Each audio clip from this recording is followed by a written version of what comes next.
यह सिंहासन मेरा है, मैं राजा हूँ और तुम सब मेरे दरबारी। तुम अपनी अपनी फरियाद लेकर आओ, फिर मैं उनका फैसला करूंगा। दूसरे लड़कों को यह खेल पसंद आया। वे एक एक करके आते और कोई काल्पनिक फरियाद सुनाते, फिर गवाह बुलाए जाते, उनकी गवाही ली जाती। उसके बाद राजा बना हुआ लड़का उनसे सवाल करता और अपना फैसला सुनाता। इस खेल में उनको इतना आनंद आया कि वे रोज ही ये खेल खेलने लगे। शिकायतें सुनी जाती, अपराधी पेश किए जाते, बयान दिए जाते, फिर शिला पर बैठा हुआ लड़का अपना फैसला सुनाता। बात इधर उधर फैलने लगी। लोग लड़के की न्याय बुद्धि की चर्चा करने लगे और कहने लगे कि अवश्य ही उस लड़के में कोई दैवी शक्ति है। एक दिन दो किसानों के बीच जमीन को लेकर झगड़ा उठ खड़ा हुआ। मामला गंभीर था। पीने वाले लड़के ने इतनी चर्चा की कि वह राजा के दरबार में जाने के बजाय उसी के पास गए और उसको अपने झगड़े के बारे में बताया। लड़के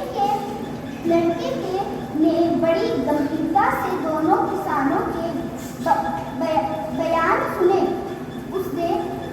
उसके बाद उसने जो फैसला दिया उसे सुनकर वे दंग रह गए। उस दिन के बाद से तो नगर के सभी लोग अपनी फरियाद लेकर नहीं आने लगे।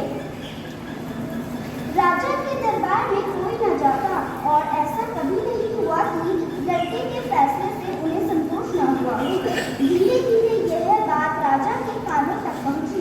उसको बहुत क्रोध आया। उसने गरज कर कहा,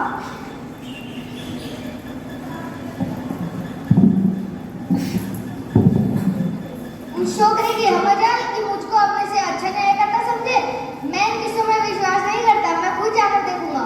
ऐसा कहकर राजा अपने लाख लश्कर के साथ उस मैदान में पहुंचा जहां लड़के अपना प्रिय खेल खेल रहे थे। बड़ी देर तक राजा उनका खेल देखता रहा। वह संदिग्ध रह गया। उसने अपने मित्र से कहा,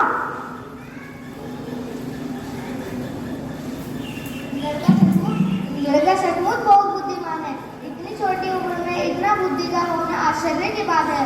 इसकी न्याय बुद्धि के सामने तो बड़ों बड़ों को लोहा मानना पड़ेगा। उसी समय किसी ने राजा को बताया, लेकिन महाराज जय तो रोज वाला लड़का नहीं है, वह बीमार हो गया है। इस कारण कोई नया बच्चा टीले पर बैठा है। यह तो और भी आश्चर्य की बात है। हो ना हो पत्थर की इस कुर्सी में ही कोई चमत्कार है। मैं इसकी जांच करूंगा। राजा का इशारा पाते ही उस स्थान को खोदकर पत्थर को बाहर निकाला गया। राजा ने देखा कि वह पत्थर नहीं, बहुत ही सुंदर सिंहासन था। उस पर बहुत बारीक और खूबसूरत मूर्तियां उठी थी। उसके चारों पायों पर 4 देवदूतों की मूर्तियां बनी हुई थी। चारों ओर खबर फैल गई। बात में वहां अच्छी खासी भीड़ जमा हो गई। विद्वान पंडित ने बताया, वह कोई ऐसा वैसा सिंहासन नहीं है, वह राजा विक्रमादित्य का सिंहासन है। राजा विक्रमादित्य अपने न्याय और विवेक से बहुत प्रसिद्ध है। राजा ने आज्ञा दी, इस सिंहासन को ले जाकर राज दरबार में रख दिया जाए। मैं इस सिंहासन पर बैठकर अपनी प्रजा की फरियाद सुनूंगा और उनका फैसला करूंगा। अगले दिन राजा दरबार में आया और सीधे उस सिंहासन की ओर बढ़ा। वह उस पर बैठने ही वाला था कि किसी की आवाज सुनाई दी, ठहरो। राजा ने रुककर चारों ओर देखा, कोई नजर नहीं आया। वह फिर सिंहासन की ओर बढ़ा। फिर इस प्रकार आवाज आई, ठहरो। इस बार राजा ने आश्चर्य से देखा कि सिंहासन के एक पाए पर बनी मूर्ति बोल रही है। मूर्ति ने कहा, क्या तुम इस सिंहासन पर बैठने योग्य हो? क्या तुम्हें पूरा विश्वास है कि तुमने कभी चोरी नहीं की है? राजा ने लज्जा से सर झुका लिया। हाँ, यह सच है कि हाल में मैंने अपने एक दरबारी की जमीन पर कब्जा कर लिया था, क्योंकि मैं उससे नाराज हो गया था। तब तो तुम्हें सिंहासन पर बैठने योग्य नहीं हो। तुम्हें 3 दिन तक प्रायश्चित करना होगा। राजा ने 3 दिन तक उपवास किया और प्रार्थना की। चौथे दिन वह फिर दरबार में आया। जो ही सिंहासन पर बैठने लगा, दूसरी मूर्ति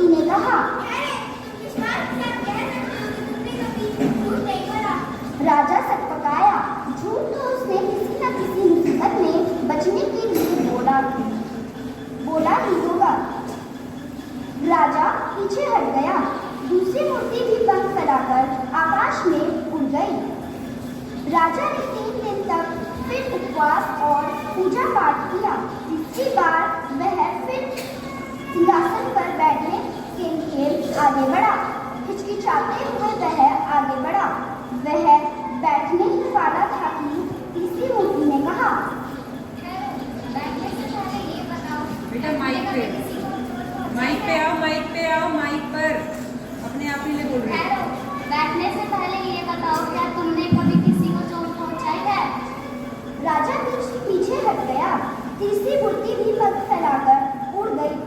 फिर 3 दिन तक उपवास और प्रार्थना करने के बाद राजा सिंहासन की ओर बढ़ा। उसके पैर लड़खड़ा गए। चौथी मूर्ति ने कहा, ठहरो, जो लड़के इस शासन पर बैठे थे वह भोले भाले थे, उनके मन में बिल्कुल कलश नहीं था। अगर तुमको विश्वास है कि तुम इसके योग्य हो तो तुम इस पर बैठ सकते हो। राजा बड़ी देर तक सोचता रहा।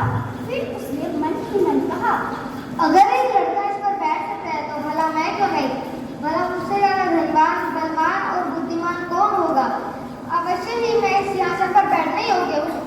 यह कहकर राजा सिंहासन की ओर दृढ़ कदमों से बढ़ा। लेकिन उसी समय चौथी मूर्ति पंख फैलाकर सिंहासन समेत आकाश में उड़ गई। इस कहानी से हमें यह शिक्षा मिलती है, हमें किसी के साथ बुरा बर्ताव नहीं करना चाहिए और न्याय का सम्मान करना चाहिए।